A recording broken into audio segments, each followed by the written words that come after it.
গতকাল রাত্রে যেভাবে তাণ্ডব চালানো হয়েছে, এমার্জেন্সি ভাঙচুর করা হয়েছে, আন্দোলনরত ছাত্রছাত্রীদের মঞ্চটাও ভেঙে দেওয়া হয়েছে, এটাকে কিভাবে দেখছেন?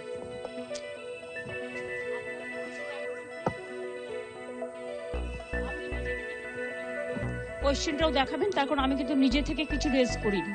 আপনারা আমাকে জিজ্ঞেস করছেন, আমি তার উত্তর দিচ্ছি।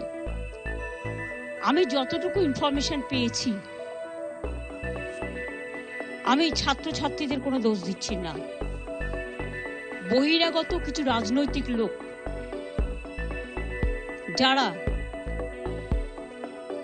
বাংলায় অশান্তি করতে চান, বাম এবং রাম, তারা একত্রিত হয়ে এই গন্ডগোলটা করেছে।